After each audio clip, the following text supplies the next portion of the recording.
মূল যে বিষয়টা সেটা হচ্ছে যে এই অধ্যাদেশের মূল লক্ষ্য হচ্ছে তামাক ও নিকোটিন জাত দ্রব্যের ক্ষতিকর প্রভাব থেকে জনগণের স্বাস্থ্য সুরক্ষা নিশ্চিত করা, নতুন ও উদীয়মান তামাক পণ্যের বিস্তার রোধ করা,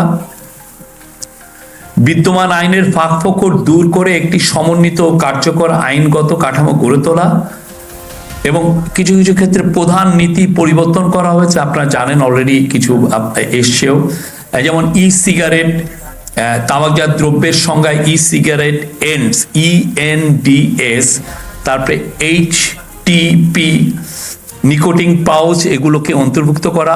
আপনারা দেখছেন গ্লোবালি সিগারেট অনেক জায়গায় নতুন নতুন তামাকজাত পণ্য আসছে, নতুন মার্কেটিং করছেন তারা এবং অনেকের কাছে এটা পপুলারও হচ্ছে, কিন্তু এদেরও ক্ষতিকর প্রভাবটা অনেক।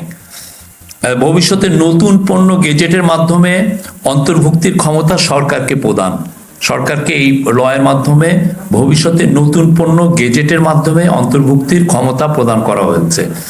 পাবলিক প্লেস সুরক্ষা, আপনারা জানেন আমাদের যদিও এই আইনটা আগেও ছিল, কিন্তু এই পাবলিক প্লেসে আসলে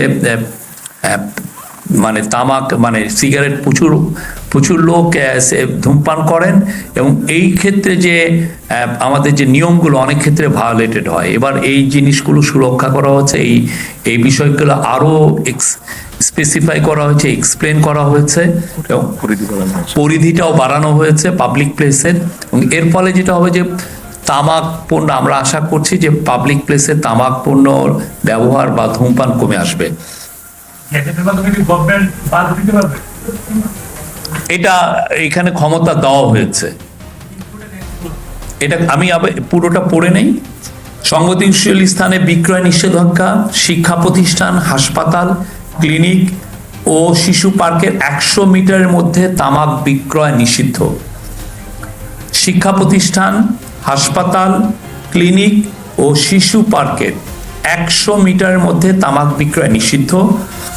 এমার্জিং টোবাকো প্রোডাক্ট নিষিদ্ধ করা হয়েছে, এর মধ্যে আছে ই সিগারেট ও অন্যান্য উদীয়মান তামাক পণ্যের উৎপাদন, আমদানি, বিক্রয়, ব্যবহার সম্পূর্ণ নিষিদ্ধ।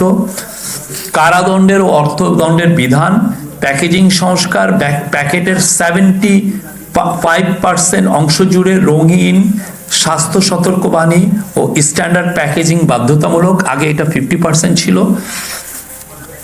আইন প্রয়োগ জোরদার করা হয়েছে, জরিমানা ও কারাদণ্ড বৃদ্ধি করা হয়েছে, লাইসেন্স বাতিল ও মালামাল জব্দের বিধান রাখা হয়েছে।